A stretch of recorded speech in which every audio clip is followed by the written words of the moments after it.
tenez pas croire ces histoires de pardon et d'harmonie, ces faux fuyants du gouvernement.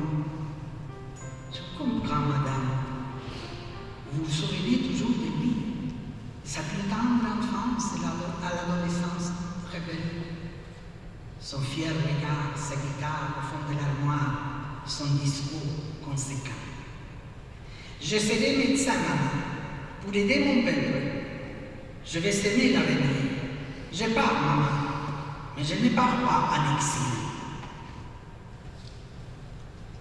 Vous conservez amoureusement la délicate mèche de cheveux que l'infirmière vous a donnée lors de votre accouchement. Dans l'album de cuir ancien, vous me faites voir les photos en noir et blanc, couvertes de larmes asséchées, sans laver le petit chemisier léger. Vos doigts, d'une finesse ancestrale, fouinent dans le recoin. Celui qui avait des boucles dorées, des livres sous les bras, celui qui portait les costumes de diplômé, avec sa compagne de route à ses côtés. Moi aussi, j'ai perdu dans l'infernal déploiement quelques poèmes, un journal intime, une collection de musique engagée, des ornements de mon mariage, ma maison et les blés. Vous, madame, vous avez perdu votre fils. Vous avez noyé les cris pour crier encore, frapper à toutes les portes, marcher sur d'autres ponts, parler dans toutes les langues pour partager son idéal. Vous étiez morte, vous êtes revenu à la vie, en l'enfantant de nouveau. Face au silence de Dieu, vous avez invoqué les étoiles. Face à ces micros, vous les avez reconnus sans baisser la tête. Ils vous ont raconté qu'on l'avait aperçu dans un camp de concentration au sud du pays, pour nier ensuite.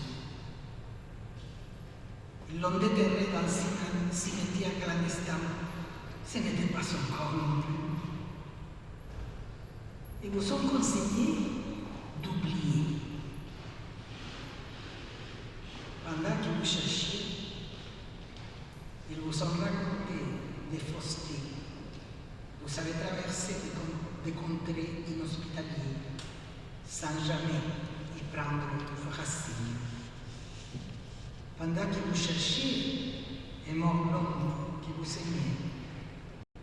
Mais vous avez continué à broder des tissus multicolores, à écrire des lettres, à relier les idées.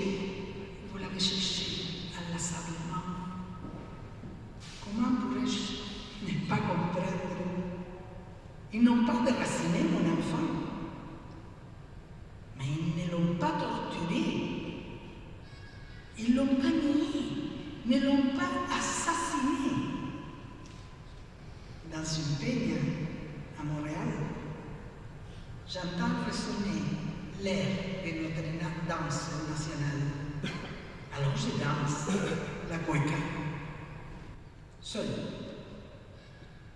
dans les parcs, les sous-sols d'église, malgré la révolte, l'impuissance.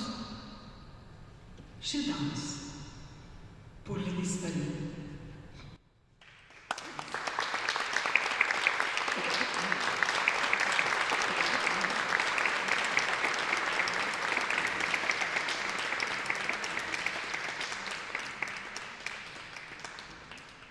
Tengo que hacer la presentación ahora de dos escritores, porque tienen un libro escrito en común, los escritores. Sergio Martínez es profesor de filosofía, jubilado después de 32 años enseñando en el College de Montreal. Llegó como exiliado a Canadá en 1976. Ha publicado Tiempos de andar lejos, traducido al inglés como Chronicles of Exile, y Entre Lenin y Lennon. Aparte de su labor docente, escribió para la revista chilena Análisis, el periódico El Popular de Toronto y para el Montreal Times. También hace parte del equipo del programa radial Tiempo Latino, Latin Time en Radio Medellín. Gracias Teresa también por el recordatorio de ese libro que se publicó hace algunos años. Debo excusar a Roberto, él anda como para envidiar, mandaba en Cuba, así que de buen paso por allá. Supuestamente iba a llegar hoy, pero no alcanzó a llegar para acá. Bueno, nuestro libro, que se llama Presencia chilena en la Provence, fue publicado originalmente en español en 2017. Contiene textos que cubren lo que sería un poco la historia de la comunidad chilena acá. Hay toda la referencia a lo que fue el teatro de la comunidad chilena acá, el cine, el fútbol y el deporte en general. También hacemos referencia a lo que fue la actividad política, tanto internamente, política hacia Chile, así como la participación chilena o de chilenos en el medio local canadiense, local, municipal, provincial y federal. Y también, bueno, hicimos al final algunas entrevistas en relación a la música, que también fue uno de los aportes importantes de chilenos aquí en la provincia. Yo creo que para ser más práctico esto, quiero leer algunas partes. El libro, de paréntesis, va a estar a la venta. El libro se vendió muy bien porque gracias a la venta del libro en español pudimos hacer las traducciones al francés. Tenemos aquí la Présence chilienne de la Provence y en inglés Chilean Presence in la Provence.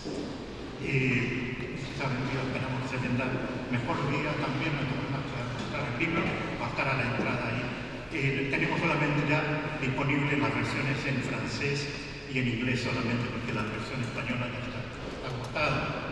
Bueno, y para un poco ilustrar esto, brevemente alguna cosa, nuestra experiencia es esencialmente, en términos de los chilenos que estamos acá hoy día, esta tarde, es nuestra experiencia del exilio. Y uno de los artículos, uno de los ensayos que yo escribí para este libro, justamente tiene que ver con nuestra experiencia de exilio. Yo empecé mi exilio en Buenos Aires, en Argentina, y ahí estuve un par de años hasta que el golpe militar en Argentina hizo vivir los golpes de Estado. En la vida de uno no deja de ser una situación un tanto emocionante también. Bueno, y después de ahí llegué a este país, a Canadá.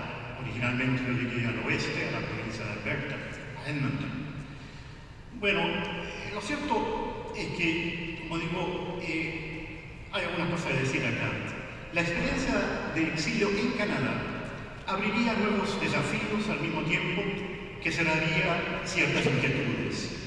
El principal desafío era confrontar una nueva cultura y un nuevo idioma. En el caso mío, en el oeste, el inglés. Para quienes vinieron directamente a Quebec sería el francés. No voy a entrar en el debate de si aprender uno u otro es más o menos difícil. Ambos tienen sus complicaciones y lo único cierto es que si cuando lo aprendíamos estábamos sobre los 18 años de edad, lo hablaríamos con acento por el resto de nuestros días. Eso simplemente por el hecho de cómo nuestras conexiones cerebrales están conformadas. Afortunadamente vivimos en un país y una provincia de inmigrantes. El escuchar francés o inglés con acento es pues parte de la normalidad del medio en que vivimos. Y si me permite también continuar un poco haciendo gala de mi propio acento ahora, d'autre part, les similitudes demeurent. Dans mon cas, comme dans celui de numéro chilien, le Canada et la province de Québec seront de fait la destination finale de ce pèlerinage de l'exil. J'ai passé ici la majeure partie de ma vie et d'une certaine manière, à moins d'être ingrat, il faut admettre que le Canada, mon pays, et la province de Québec ont été de bonnes terres d'accueil. Ici, j'ai eu l'opportunité de faire des études supérieures en philosophie et de travailler dans mon domaine, comme on dit habituellement. J'étais professeur de philosophie au cégep durant 32 ans jusqu'à ma retraite. Et ce que quiere decir habitué à tout personnellement et je crois que de nombreux Chiliens seront d'accord avec moi. Jamais je n'ai pu habitué à ce terrible froid d'hiver qui habituellement dure 5 mois, de novembre à mars. Mais finalement, il n'y a probablement pas de lieu parfait pour vivre. Ce qui s'approche le plus de la perfection sera un lieu où on aurait la liberté de dire ce que l'on pense, d'avoir accès sans grand obstacle à la santé et l'éducation, incluant le pouvoir de conserver le maximum de divers aspects de sa propre culture d'origine dans un pays qui favorise ton intégration, mais ne te demande pas de t'assimiler ni par divers moyens de devenir une sorte de caricature de citoyen. On peut être citoyen canadien et résident du Québec avec ses propres caractéristiques et sa diversité, sans qu'on demande l'uniformité. Le bien fondé notable de cette société doit être sans aucun doute célébré y accueillir. Ce que je veux dire, no, es que lo que yo quiero decir y planteo en este ensayo sobre el exilio, y también, como digo, nosotros los chilenos, como decía el otro día, cantaba también una figura del arte musical de acá, Pedro Rifo, que decía, yo sigo siendo chileno. Sí, nosotros seguimos siendo chilenos, pero también somos, y yo me siento muy bien como canadiense también, me siento en cierto modo muy tranquilo y cuando viajo al resto de Canadá, a Toronto, a Vancouver, me siento muy en casa.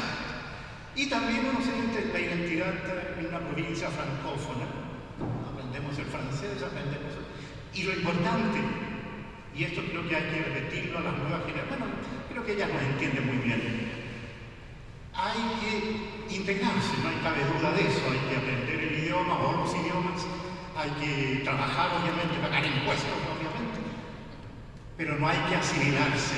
Y los chilenos hemos dado una buena lección de eso. Los chilenos seguimos siendo chilenos, aunque también somos canadienses y los que quieren acentuar más las cosas quebecois siguen siendo quebecois. No importa.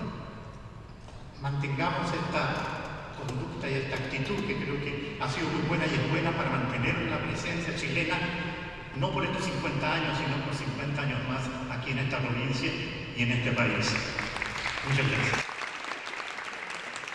Inés Teresa, primero que nada, mi amiga.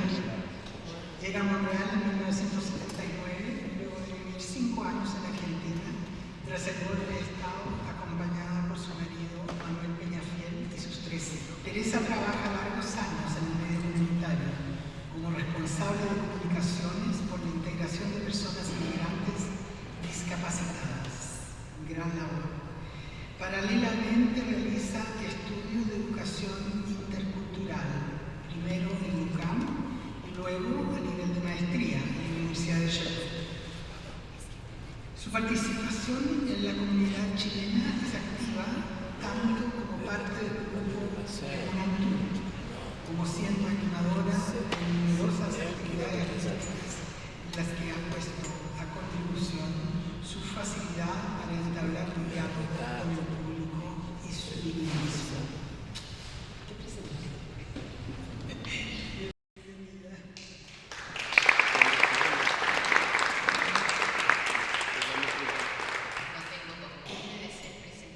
Muchas gracias. Bueno, en el turno de José del Pozo, yo voy a resumir la biografía de mi hermano en esas 2 palabras. Mi hermano. Con ese bastón, mi hermano. Nació en Viña del Mar en 1943. Hace sus estudios secundarios en el Liceo de Quilpué. Tuvimos la suerte de estar en un liceo renovado, una cosa muy especial. Obtuvo el título de profesor de Estado en Historia y Geografía de la Universidad de Chile en el 65. Empieza a enseñar a nivel universitario poco antes del golpe. Emigra a Canadá en marzo del 74, hace una maestría y luego un doctorado en Historia. Enseña en la UCAM como encargado de curso entre 1975 y 81 y como profesor desde el 82 hasta el 2014 cuando jubila. Ha publicado numerosos artículos y 15 libros en francés y español en Quebec, Chile Empiezo, este fue mi primer libro, hace ya más de 30 años, que tuvo una gracia, un chiste, que fue, y me lo han dicho en Chile, el primer libro de historia hecho en forma de historia oral, basado esencialmente en testimonios de chilenos que llegaron acá, pero también hice entrevistas en Chile para responder a una pregunta: ¿por qué hay hombres y mujeres que entran a militar en un partido político? Pero de esa simple pregunta salió toda la historia de la Unidad Popular, cómo cada cual había vivido los 3 años de ayer. Bueno, ese libro está totalmente agotado, el tiraje fue muy pequeño, pero lo pueden leer en el sitio de Memoria Chilena en la Biblioteca Nacional. Si a alguien se interesa, les puedo dar el enlace. Pues después publiqué este libro, que fue colectivo junto con André Jacob, que muchos de ustedes conocen, y fue el fruto de un coloquio que se hizo en la UCAM sobre la transición a la democracia, de Chile de 1970 a 90.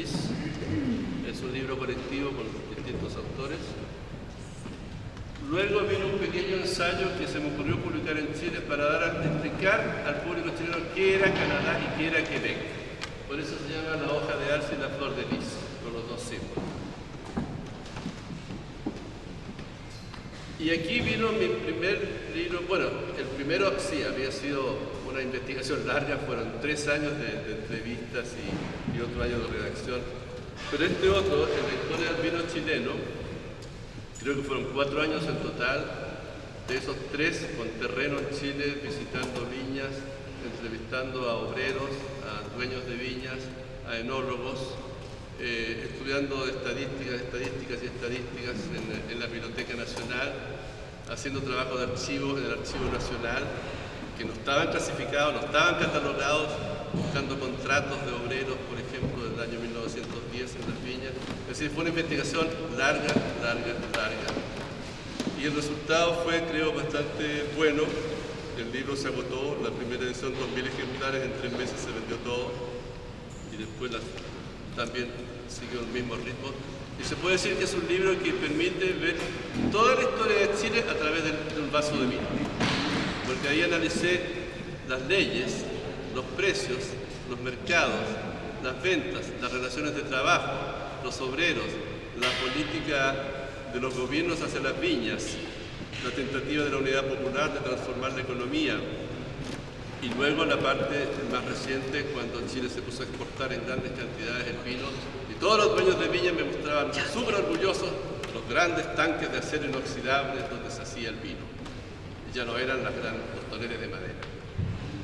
Este libro fue editado en el año 98 y después en 2014 se hizo una nueva edición ampliada con la editorial NOM, Cuesta al Día. Pues después hice un libro que tenía una vocación de síntesis. Este libro lo escribí cuando arrestaron a Pinochet en Londres, el año 98, ¿se acuerdan?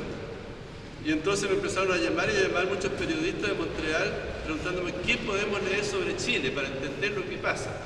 Entonces yo dije, voy a escribir un libro. Así que en un año escribí eso y se publicó en Quebec, que es una síntesis sobre el Chile reciente contemporáneo. Y después vino otro libro ambicioso, que en el fondo fue el fruto de en esa época llevaba yo ya más de 25 años enseñando historia en la UCAM, y dije, ¿por qué no aprovecho toda la experiencia que he acumulado para hacer una historia de América Latina? Una síntesis que incluía el Caribe. Esa fue una de las gracias del libro. Generalmente se habla de América Española y Brasil y un poco de Haití y de Cuba, pero el resto, las pequeñas islas anglófonas, no las dejan, ni las miras siquiera. Jamaica no existe, Trinidad Tobago tampoco. Bueno, incluí eso y varias cosas más, y el libro tuvo una excelente acogida en Chile. Me he dado cuenta que lo usan como manual prácticamente en todas las universidades de Chile, y tuvo una segunda edición también y fue traducido al francés aquí en Quebec y en portugués a Brasil, en Brasil. Después, en 2006, publiqué otro libro colectivo, Exiliados, Emigrados y Retornados. Esto fue el resultado de una participación mía en el Congreso Mundial de Americanistas en Santiago, donde armamos un panel sobre distintos casos de exilio de chilenos a través del mundo, y entonces con las ponencias presentadas en ese panel, pero que fueron revisadas, mejoradas, incluso rechacé una porque no costó más pago. Y publiqué ese libro donde yo era el editor, o sea, el coordinador, pero también había un artículo mío, donde había distintos casos chilenos en Brasil, en Sao Paulo, en Suecia, en Brasil, y un caso particular que le puede interesar a los que sean porteños, la historia de los exilios del gitano Rodríguez, que es un artista de Valparaíso muy conocido. Y este libro, que tuvo un tiraje pequeño, me he dado cuenta de que es uno de mis libros más citados. Es increíble la cantidad de citas que hay de este libro en estudiosos del exilio en Argentina, en España, en muchas partes. Bueno, esta fue una versión francesa quebecoise, mejor dicho, de mi historia de América Latina, que era mucho más bonita que la edición chilena, porque aquí le pusieron 100 fotos y una hermosa portada en colores, donde el editor Napalé Ginelle Moyer y pagó por reproducir ese cuadro de Víctor Boroso como símbolo. Esta fue la segunda edición chilena ampliada. Y el año 98, no, perdón, estoy confundido, el año 2009 publiqué otro libro, podríamos decir pesado, que fueron 4 años de investigación para hacer la historia de los chilenos en Quebec. La particularidad y la gracia de este libro, creo yo, es que es una historia de todos los chilenos, no solamente de los exiliados. Por eso es de 1955 hasta nuestros días, incluyendo a gente que llegó aquí mucho antes de la dictadura, durante la dictadura y después de la dictadura. Por eso son inmigrantes y refugiados. Así que fue un libro bastante ecuménico, con bastantes entrevistas, mucho material estadístico, como hoy en el tiempo. Qué bueno. Y que fue publicado por una editorial bastante prestigiosa, podríamos decir, como es Boreal. Y le puedo decir, no por orgullo, pero fue interesante que ellos me vinieron a buscar. Ellos supieron que yo estaba investigando este tema y me vinieron a proponer publicarlo ellos. Así que fue un gran halago para mí que Boreal se interesara por publicar mi libro. Que es un libro grueso, de más de 300 páginas, y que está en todas las bibliotecas universitarias y muchas bibliotecas municipales. Y el libro lo dividí en 2 partes. Uno es la historia, ahí son más de 100 páginas, cómo iban llegando y por qué la gente salía de Chile en cada época, porque las razones variaban de una época a la otra, naturalmente. Y mi primera historia es la de alguien que no está aquí, pero está su hijo. Porque uno de mis primeros testigos, el primero que llegó tal vez, fue Enrique Sandoval. Y gracias a eso Rodrigo nació aquí. Así que me alegro mucho que esté aquí presente. Y entonces esa es la primera parte, la parte netamente histórica, ¿sí? Y después viene la parte más sociológica sobre cómo vivimos acá, en qué trabajamos, el nivel de vida, etc. Hay un capítulo sobre los artistas también. Después, en mi primera experiencia de ficción, una novela histórica sobre la vida de Benjamín Vicuña Maquena, que lo ven allí, una vida del siglo XIX, donde por primera vez, bueno, usé personajes reales como Benjamín, pero también personajes ficticios como le inventé un secretario que va contando su historia, que tiene un amor con una viuda de la Guerra del Pacífico. Esta es la nueva edición de la historia del vino. Después, un pequeño libro que fue fruto de otro concurso, un concurso que hizo la Fundación sobre el Salvador Allende, son projet de gouvernement et son actualité. Y había textos de estudiantes universitarios y de CEGEP. Se hizo un libro con eso, a fines del 2014. Después hice mi libro sobre Allende.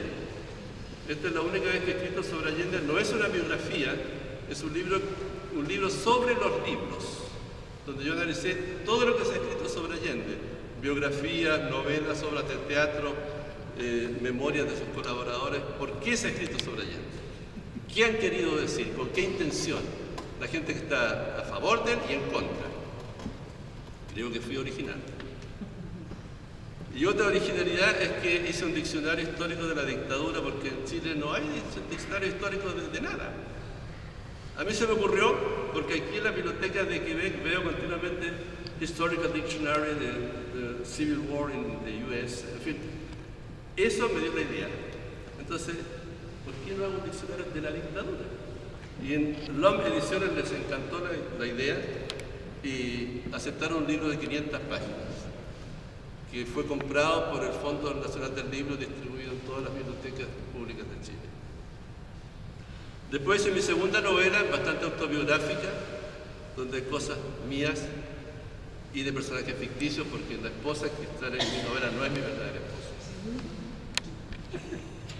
Después hice un libro con testimonios de personas que tienen parientes detenidos desaparecidos, con el Comité de Derechos Humanos de acá. Y últimamente, el libro que lancé el martes, La historia de Chile y la construcción de una sociedad desigual, también con LOM, obra de síntesis que espero tenga una buena vida como fue la historia de América Latina. Y en 2 semanas más los invito a lo que será mi nuevo libro colectivo con el que vengo a ver el chilista Memoria de la Comunidad en la experiencia.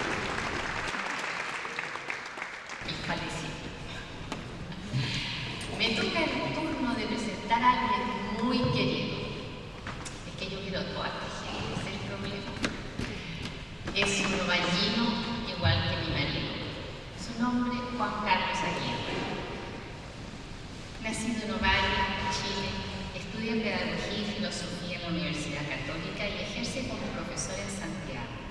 Llega a Canadá en el 75, pero en el 77 una llamada telefónica lo hace llegar a Montreal y se enamora de Montreal. Se titula con una maestría en Sociología en la Universidad de Quebec en Montreal.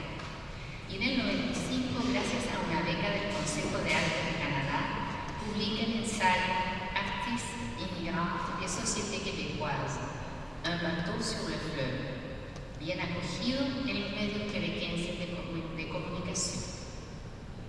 Profesor de Sociología en el Cégep du Vieux-Montréal, su entusiasmo natural por la vida lo lleva a crear lazos con alumnos y colegas.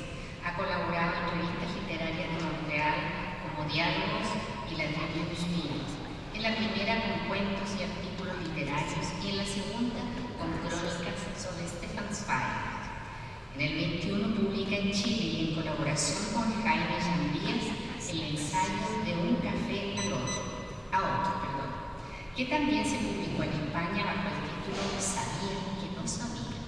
¿Por qué los españoles tuvieron que cambiar el nombre? Se lo vamos a preguntar. Es padre de 3 hijos y abuelo consentidor, amante del jazz y de Montreal, donde pasa la mitad del año hasta que el invierno lo lleva al norte de Chile. Por haber organizado estos días estos eventos tan importantes para nosotros, para la comunidad, y que dejan como herencia a las generaciones que vienen, las generaciones de chilenos que probablemente nuestros nietos y bisnietos no estarán integrados, como decía Sergio, probablemente estarán asimilados. Lo importante es que nosotros sí estamos integrados desde hace mucho tiempo. Bueno, me toca hacer la presentación de Jaime Llambías, que es mi colega y amigo con el cual escribimos este ensayo, que es un conjunto de crónicas. Ya les voy a explicar de qué se trata. Lo escribimos juntos y bueno, el currículum de Jaime es bastante largo. Yo lo voy a resumir para acortar un poquito el tiempo, porque creo que andamos justo. Jaime completó sus estudios de Derecho en la Universidad Católica y simultáneamente sus estudios de Sociología en la Universidad Católica. Se recibió de abogado y de sociólogo y fue profesor también de la Universidad Católica dando el curso de Sociología del Derecho. Después hizo una maestría en la Universidad de McGill y después hizo un doctorado en Sociología de la Santé en la Universidad de Montreal. Después hizo otro doctorado en Derecho Internacional en la Universidad de York, en Toronto, donde trabajó los últimos 25 años en la Cátedra de Sociología de la Salud. Jaime ha escrito varios libros, varios artículos científicos que han sido publicados en revistas de mucha importancia a nivel internacional y ha publicado también varios estudios sobre el virus, sobre las enfermedades del siglo XX, ¿no? Y justamente en este ensayo uno de los temas que no tocamos fue el COVID, porque cuando lo terminamos de escribir y ya estaba en la revisión, en la edición, empezó el COVID, así que había que arreglar todo, encajar, tal vez un artículo, no teníamos tiempo. Finalmente, bueno, ¿de qué se trata este ensayo? Este ensayo es un conjunto de crónicas de diferentes temas, son reflexiones sociológicas, si se quiere, a partir de temas simples a veces, ¿no? Yo personalmente pienso que, así como yo siempre hago un paralelo entre el jazz y la sociología, ¿no? Yo soy un fanático del jazz también. Y así como en jazz se pueden interpretar Los pollitos dicen y la Quinta Sinfonía, en sociología también es exactamente lo mismo. Cualquier tema que toque lo humano, por simple que parezca una situación, se puede dar una lectura, una interpretación sociológica. Ahora, este conjunto de crónicas que le pusimos de un café a otro, reflexiones sobre la sociedad contemporánea, lo construimos justamente a través de conversaciones, de discusiones, de reflexiones, de haciéndonos preguntas, de un café a otro. Nos reuníamos en diferentes cafés aquí en Montreal para conversar, dar ideas, intercambiar ideas, y lo hicimos en forma espontánea, eran como pequeñas jam sessions, ¿no? Un poco improvisadas, con una base, y después nos íbamos cada uno a las casas y nos reuníamos la próxima semana siguiente para discutir, revisar nuestros escritos. Algunos ejemplos que hay acá en las crónicas son de diferentes tipos. Hay temas como la identidad chilena, por ejemplo, o el sentido del humor. Yo tengo una crónica sobre Condorito. La idea no es original mía, yo tomé la idea de Armand Matelar, un sociólogo belga, creo que es belga francés, que escribió el Donald Tramposo, que es algo así como cómo leer el pato Donald, ¿no? Desde un punto de vista sociológico. Yo quise hacer lo mismo que con Condoritos respecto a la identidad y al sentido del humor, pero en una forma mucho más positiva, no irónico, ¿no? Pero hago unas críticas también a través del personaje de Condorito, de los años 50, 60, del humor que había, de ciertos valores que se vehiculaban en la sociedad, y el Chile contemporáneo, el Chile del finales del siglo XX y principios del siglo XXI. Hay otras crónicas también que salieron de preguntas. Un día mi nieta me pregunta: abuelo, en la historia hay mujeres filósofas, mujeres matemáticas. Le dije: por supuesto que nieta que hay, ¿no? ¿Y dónde están? Lo que pasa es que no se han publicado, no se dan a conocer porque hace 8.000 años que vivimos en una sociedad patriarcal, de manera que las mujeres aparecen poco, son muy... De hecho, le dije con mucha convicción lo que dice una feminista quebequense, Chantal Kirsch, ¿no? Dice: todas las sociedades han inferiorizado socialmente a las mujeres porque no pueden controlar el poder de reproducción de las mujeres. Entonces ella hace un estudio muy interesante que empieza ya en el paleolítico para explicar esta inferioridad social de la mujer en toda la sociedad, ¿no? Bueno, y ella me hace la pregunta y lo primero que se me vino a la idea fue decirle: sí, hay una filósofa, hay una matemática famosa que se llama Hipatia.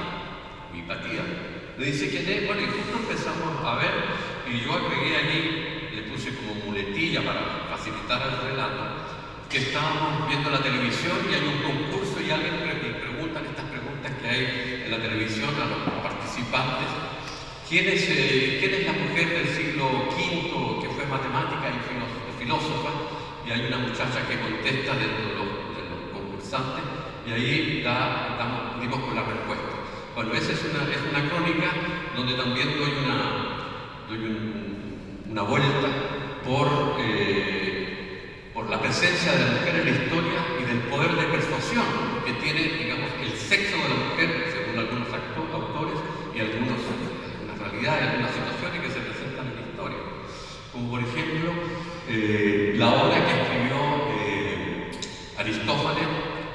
que se llama, yo le voy a decir cómo se llama, me perdió, que se llama Lisistrata. ¿No? Lisistrata es una obra escrita por Aristófanes que trata de una rebelión de las mujeres para obligar a los hombres a parar la guerra con Esparta. Esto ocurre en Atenas. Entonces las mujeres dicen, sí, hay guerra, no hay sexo. Así que obligaron, esa es la obra que presenta Aristófanes, ¿no? De Lisistrata. Y esto sirvió quizás como ejemplo a una mujer que se llama Leymar Bowie, ¿no? Y es de Iberia, y en los tiempos del dictador Charles Taylor también llamaron a una huelga del sexo para que los opositores se pararan a discutir y a negociar la paz, lo cual fue un éxito, porque años después esta señora Leymar Bowie recibió en 2011 el premio Nobel de la Paz. Algo parecido ocurrió también en la ciudad de Pereira, en el año 2008, en Colombia, en que las mujeres de una ciudad también se declararon en huelga y llamaron a esta campaña las piernas cruzadas. La misma cosa. Si no depositan las armas en la municipalidad, no hay sexo, no hay erotismo. Bueno, esas son algunas de las crónicas también que hay acá. Hay otra crónica que habla sobre el futuro de la familia. Esta es una crónica que yo escribí con mucho ímpetu, con mucho entusiasmo, porque durante muchos años me tocó dar el curso Sociología de la Familia, ¿no? en el taller, y siempre me preguntaba cuál es el devenir de la familia, cómo van a ser los criterios de elección que van a tener las parejas, ¿no? Teniendo en cuenta que yo tenía alumnos de 18 o 20 años, yo podría haber sido hijos míos, un poco más, y nietos también, ¿no? Porque los valores de elección, de choix de pareja, ha variado de generación en generación. Entonces también tengo un artículo como la crónica cómo se va a organizar la familia, cómo se va a formar, es que el amor pasional se va a transformar en un amor racional, porque yo veía los titulares cuando la gente buscaba pareja en los diarios, yo lo hacía buscar a mis estudiantes haciendo la investigación, cuáles eran los criterios que tenían los hombres y los criterios que tenían las mujeres para encontrar pareja. Esto antes del WhatsApp, antes de las TIC, de las tecnologías de la información. Y todo era tan racional, ¿no? Al punto que yo creo que hoy día fácilmente las mujeres que quieren buscar pareja pueden pedir el currículum genético del futuro partener y viceversa, ¿no? Es eso.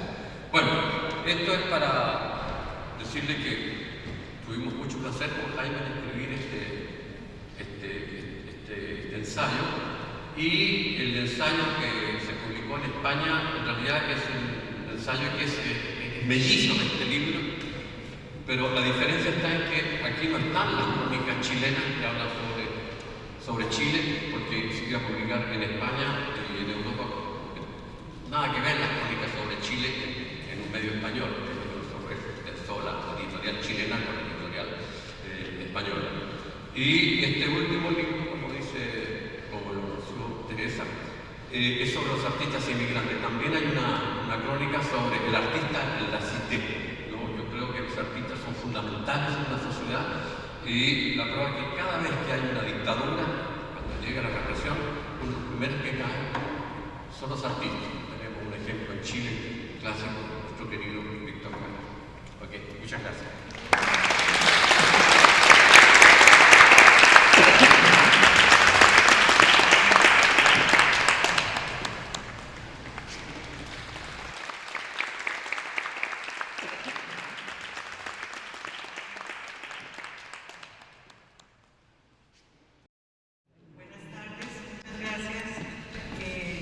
Por esta invitación, creo que soy la única no chilena que está presentando a alguien. Soy colombiana y un poquito soy la directora de la Feria Iberoamericana del Libro en Canadá, que se realiza en Ottawa.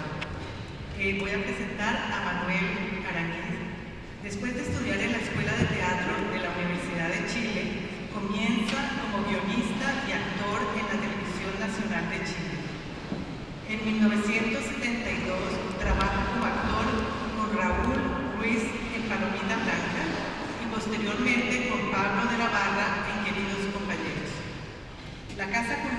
FIPEC América Latina publica en 1979 su libro bilingüe español-francés, Cuerpo de Silencio. Sus canciones forman parte del álbum de Intacto, el cual obtuvo el premio Félix 2003 en la categoría Música del Mundo. Participa como coautor y autor en el evento En torno a Pablo Neruda, donde obtuvo el premio del público de la ciudad de Montreal 2007-2008. Ha actuado en gran número de películas, entre las cuales se destacan La boda de papel, Eclipse, Amaneció de golpe y Ligereza. En teatro protagonizará la comedia española de Jaime Silva y La espera de Miguel Retamayor.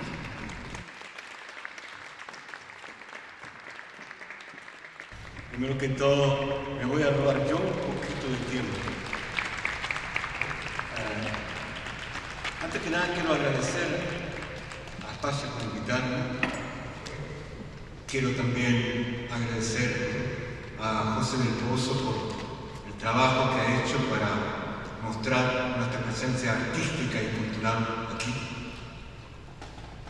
Y antes de hablar de mí, siempre me cuesta hablar de mí cuando lo he bebido, antes de hablar de mí, quiero hablar de alguien que es importante porque fue creo que uno de los más grandes poetas chilenos de nuestra generación, que es Gonzalo Millán Larrarte. Gonzalo Millán Larrarte comenzó en varias ciudades del Canadá y terminó este libro, La ciudad, que fue publicado aquí y que es probablemente un libro extraordinario, del cual yo voy a leer solo un pequeño trozo. Es un libro en el cual nos refleja la historia como se está contada al revés, como una película que está proyectada al revés. El poema número 48 dice: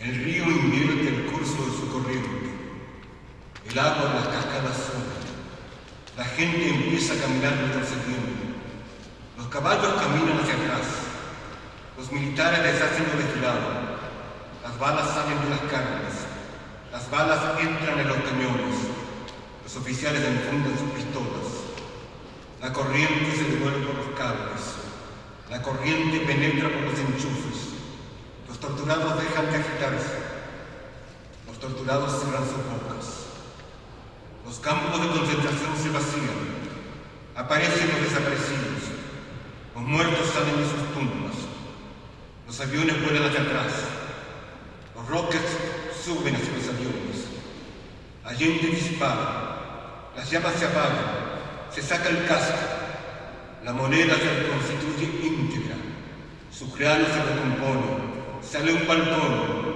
Allende retrocede hasta Tomás Moro. Los detenidos salen de espaldas de los estadios, 11 de septiembre. Regresan aviones con refugiados. Chile es un país democrático. Las Fuerzas Armadas respetan la Constitución. Los militares vuelven a sus carteles. Renacen el lugar. Vuelve la ambulancia de la negra.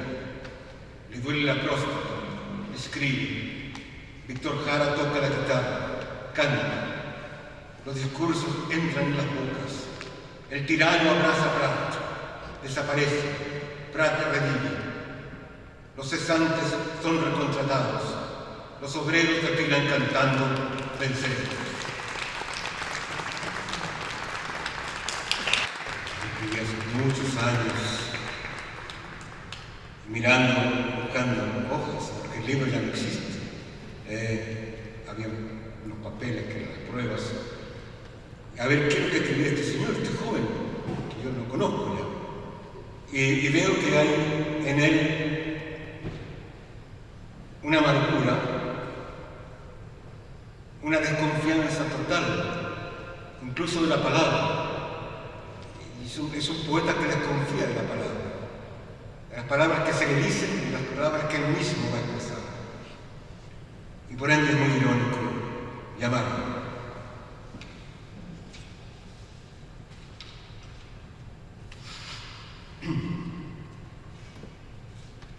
Solos, yo y mis palabras, nos hemos quedado solos, yo y mis palabras. Parece ser que la función del ojo no es solamente ver, sino también quedarse ciego. Decreto militar. Y hay tantos anhelos en el hombre que necesaria es solo la tortura y la muerte.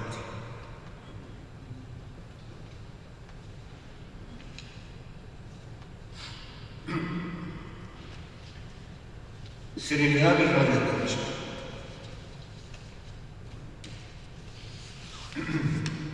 Dios es mi locutor.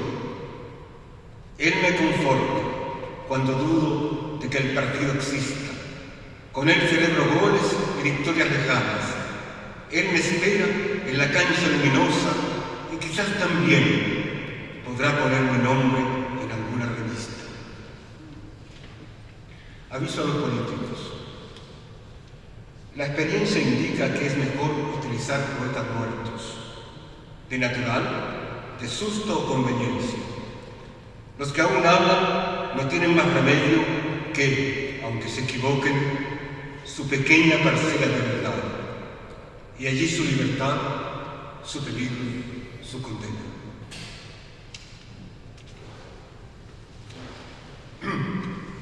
Y bueno, en este transcurso de lo que fue una escritura,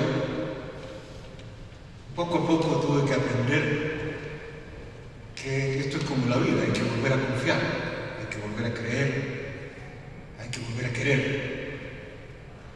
Y entonces la palabra ya toma otro sentido.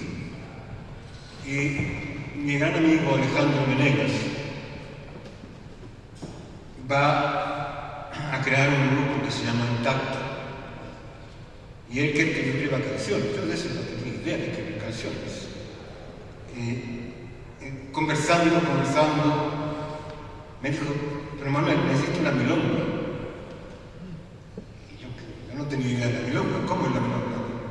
Bueno, tú rimas esto con esto y esto con esto. Y de ahí salieron 2 milongas. Y debería haberla cantado Alejandro hoy día, pero tuvo un accidente, así que voy a tener que decírselas. Hubo una vez un sueño que allí se me quedó. Hubo una vez un sueño que nunca se murió. De la sangre de todos nació este palpitar, del corazón de todos se llenó mi cantar. Hoy no tengo más patria que los pasos que doy, y en ese mi camino a mis hermanos voy. Mi patria son los pobres, mi bandera son yo, mi casa son tus ojos, mi tierra su calor. La dignidad de aquellos que viven sin tener es todo lo que quiero donde poder volver.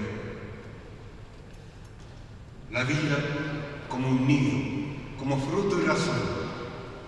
La vida como un niño desnudo y sin temor. Hubo una vez un sueño que allí se me quedó. Hubo una vez un sueño y de ese sueño soy yo.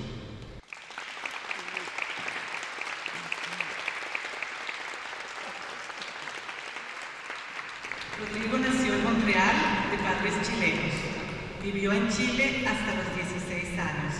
Vive en Montreal desde ese entonces. Estudió en el CEGEP del Viejo Montreal y en la Universidad McGill. Escribe poesía en español, francés e inglés. En 2006 publicó su poemario en español, Memoria ausente en Santiago de Chile. Ha participado en lecturas de La Palabrava, del Festival Internacional de la Literatura de Montreal Festival de la Poesía de Trois-Rivières.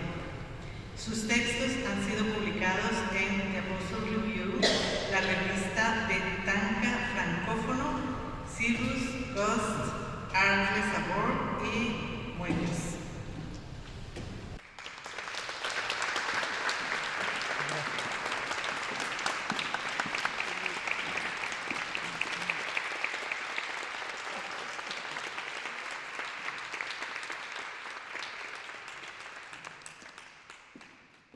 Peut-être regretterez-vous de m'avoir donné ce micro.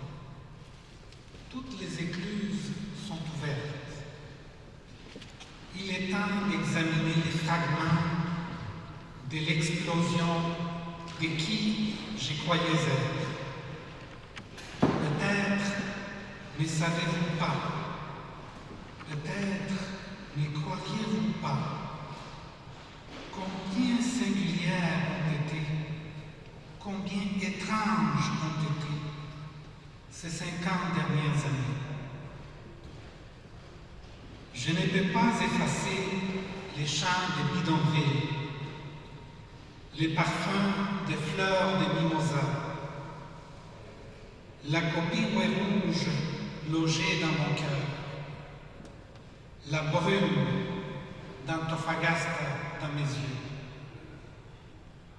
Inévitablement, je me retrouve avec les poètes plus humbles.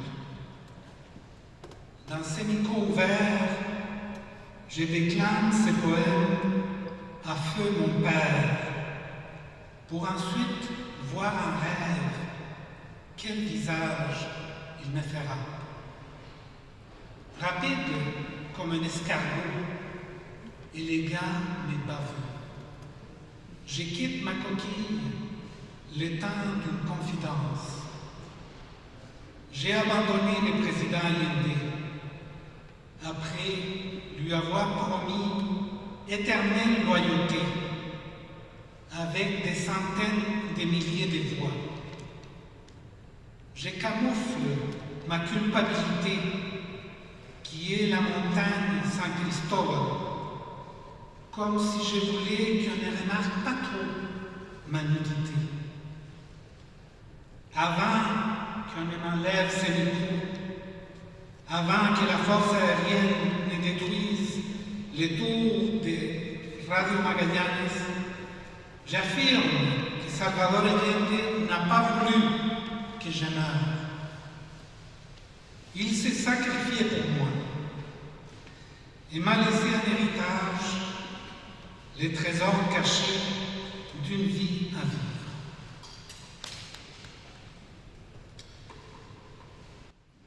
A continuación,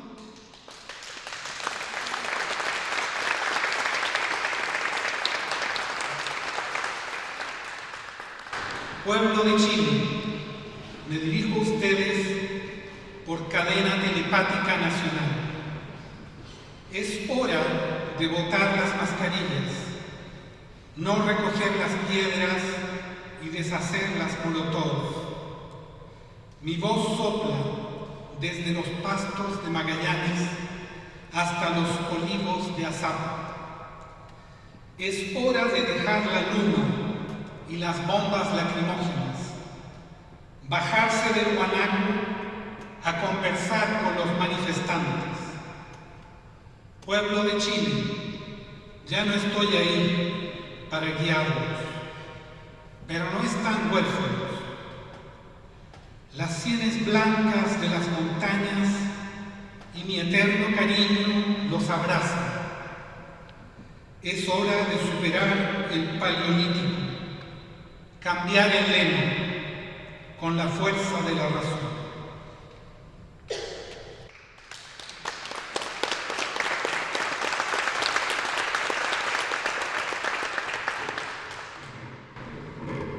Lejanía. Mi voz va de la distancia, desde este árbol gigante que hace siglos fue de Francia. Soy el ausente errante, de eso dejo constancia. siguiendo hacia adelante sin olvidar las fragancias de las flores de Talagante, recuerdos de la infancia, recuerdos de cada instante. El viento es un vagabundo que nos sopla cerca y lejos, compartiendo este segundo con nuestras canas de viejos, esparcidos por el mundo, más allá de los espejos. Estamos todos unidos en un antiguo reflejo, que es mío y que es de todos, pulido, mas siempre disparejo.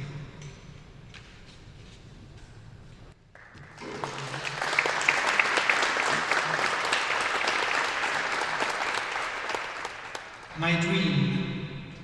What can I tell you? I don't know how I got here. I used to smell the perfume of fresh bread, dark mountains always in sight.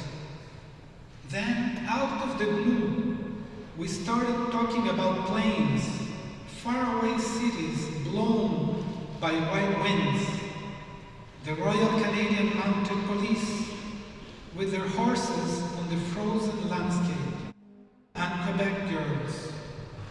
What can I tell you? A new skin grew on me. My tongue and my throat started playing new tricks. I started to skid in new languages. What can I tell you? I went promising left and right, but especially left, that I always would be loyal to earthquakes and Atacama ghost towns. What can I tell you? Most days are good. I can't complain. This was my dream. I did not know how true it would become.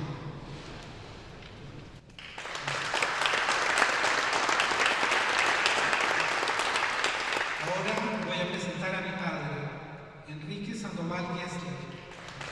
Nació en Chillán, Chile, en 1928 y murió en Santiago en 2008. Fue profesor de literatura inglesa y norteamericana en la Universidad de Chile. En 1973, después de haber estado prisionero en el Estadio Chile, se exilió en Canadá con su familia, donde enseñó en Dawson College durante 25 años. Obtuvo su doctorado en literatura y humanidades en la Universidad de Concordia. En 1998 se reincorporó a la Universidad de Chile para dirigir seminarios de grado y cursos de su especialidad.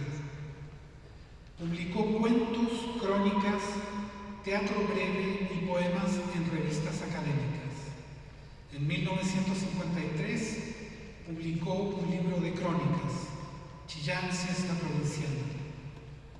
En 1998 publicó en Montreal su libro de poesía, bilingüe en inglés y español, Cuando es Montreal aquí en el invierno. En el 2007 publicó su novela Vida de cuartel en Santiago. Je vais lire un poème en français, on l'a traduit avec Réjeanne Bouget, m'a aidé. Ça s'appelle Système artificiel de survie.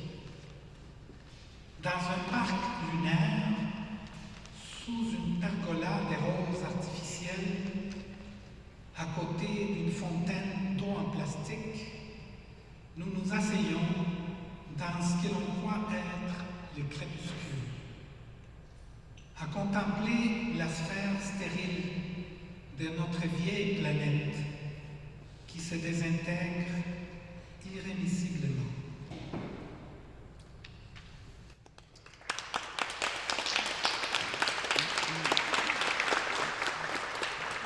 Primavera caprichosa, todavía con sus botas invernales, apenas deja ver sus pantorrillas, pero sin darnos cuenta y sin aviso, se sube la camisola y nos deslumbra con los pezones violentos de sus tulipanes.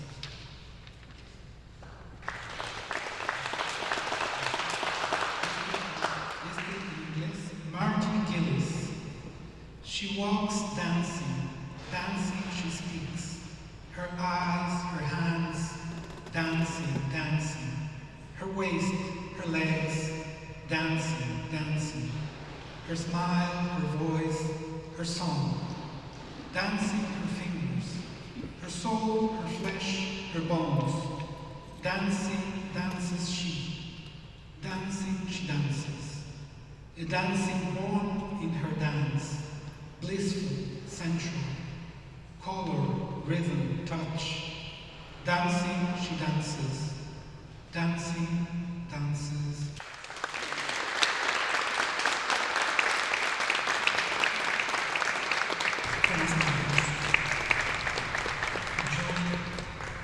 Je m'appelle Judith Pelletier, je suis actrice et formatrice en communication sur scène. Mon mentor, M. Alberto Curapel de Guanaco Gaucho, m'a demandé de le représenter aujourd'hui en lisant 2 courts extraits de son œuvre. Je suis vraiment honorée de cette demande et je vous remercie de me donner l'opportunité de faire entendre la littérature d'Alberto par ma voix. Alberto Curapel, dramaturge, metteur en scène, acteur, performeur et fondateur de la Compagnie des Arts Exiliaux en 1981, première compagnie de théâtre-performance interdisciplinaire latino-américaine au Canada. Par sa création, Curapel est considéré comme une référence fondamentale du théâtre contemporain et de la poésie d'exil, laissant en héritage une chronique personnelle, douloureuse et essentielle de l'histoire récente du continent latino-américain en défense de la liberté. Curapel a plus de 40 œuvres publiées. Au Chili, il a reçu le prix du Conseil national du livre et de la lecture en 2001 pour le livre Diez Obras Inéditas, qui est en vente ici. Et en 2011, le prix Écriture de la mémoire. Voici un extrait de son livre autobiographique Stations artificielles.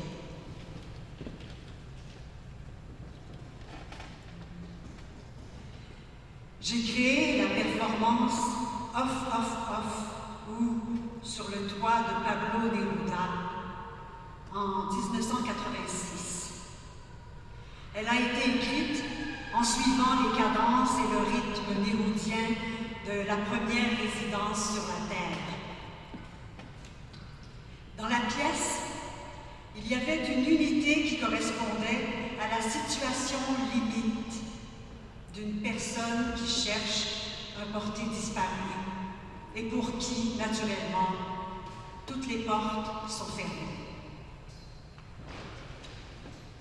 Quand on marche dans des endroits où la répression est le lot quotidien, la mort atteint des proportions énormes, arrivant parfois à se déguiser en vie.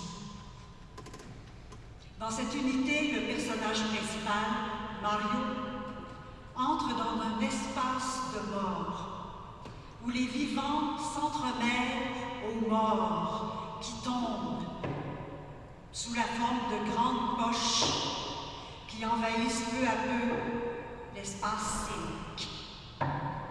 Elvis Presley, Spartacus, Henry Kissinger, Lech Walesa, Salvador Allende, Sylvie Vartan, Alberto Curapel, Marcial Cayetano, Ramsès II, Joséphine Baker, Juan Carlos d'Espagne, Louis Armstrong, Yves Saint-Laurent, Jean-Paul II, Nicanor Parra, Raoul Alfonsine, Christophe Colomb, etc., etc., etc., tous tombent.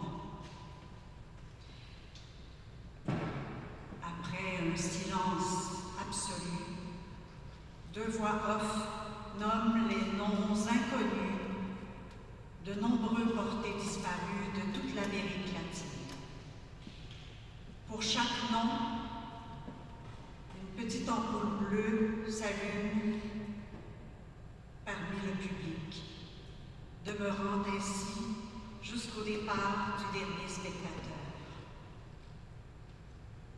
Le personnage de Mario montre depuis le début de la pièce que sa recherche, sa lutte est destinée à l'échec, à travers l'action fondamentale de vouloir fendre une roche avec une pince.